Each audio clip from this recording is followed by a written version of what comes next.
In this video, we want to find a method for determining the sample size needed to require a confidence interval of a certain length. So here we have our formula or expression, for the confidence interval. It was the sample mean plus or minus z times the population standard deviation all over the square root of n, which was the sample size.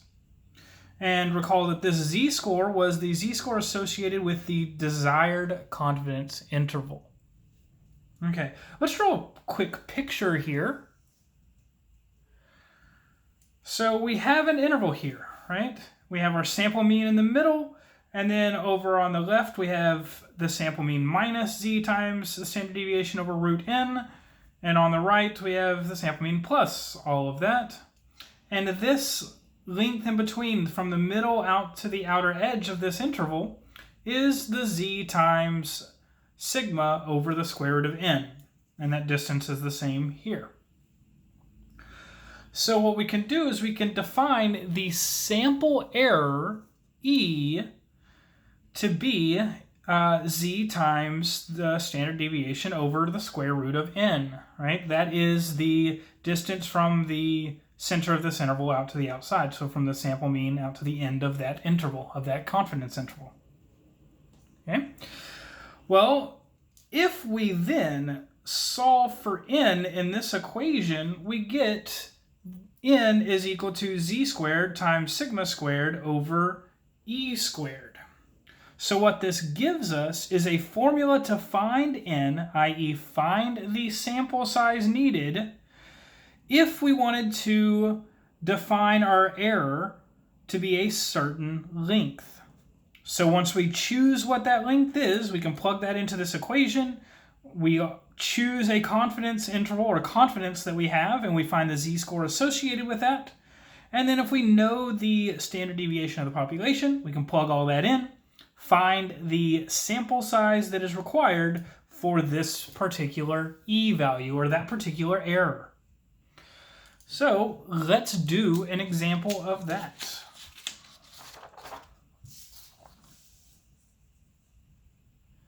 So in this particular example, we're going to say that we have a manager of a bottled water distributor, and they want to estimate with a 95% confidence the mean water in a 1 gallon bottle to within plus or minus 0.004 gallons, and also assume that the standard deviation is 0.02 gallons.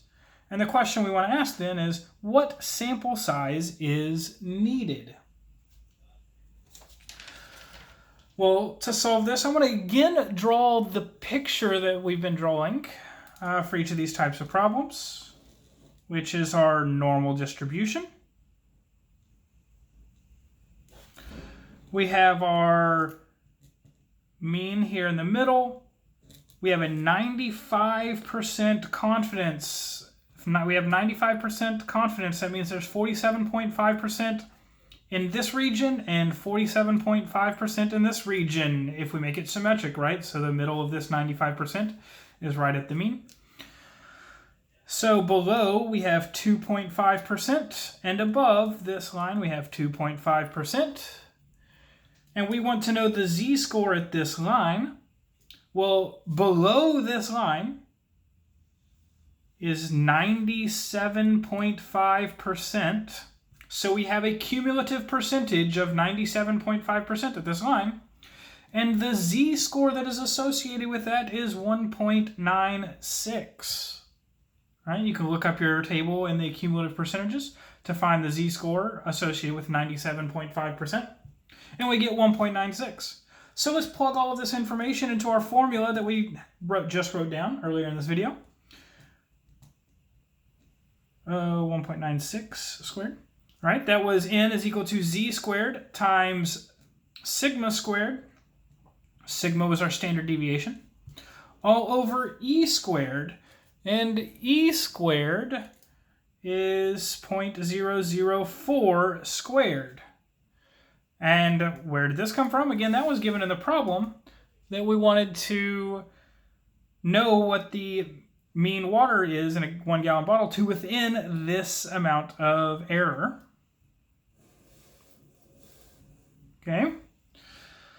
So to determine the sample size, we just plug in all of this stuff into the formula, calculate what that is, and this will tell you the sample size needed for a 95% confidence interval with this size error. All right.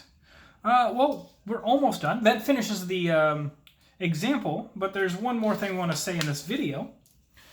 And that is, well, we have a similar idea of the confidence interval for a proportion.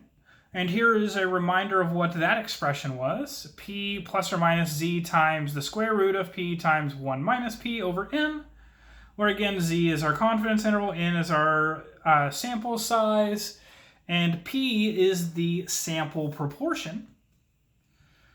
There is a related formula here where we replace the p in the on the right side with pi, where pi is our population proportion. So our formula will look like this, or expression, excuse me, will look like this if we know or can estimate the population proportion. So furthermore, what is the error then? Well, the error is the amount that we're adding or subtracting here in this expression. So that error is z times the square root of pi times 1 minus pi over n. And again, just like last time, let's solve for n here. And once we do, we get this formula here. Z squared times pi times 1 minus pi all over e squared. And that is our formula for finding the sample size needed in a proportion.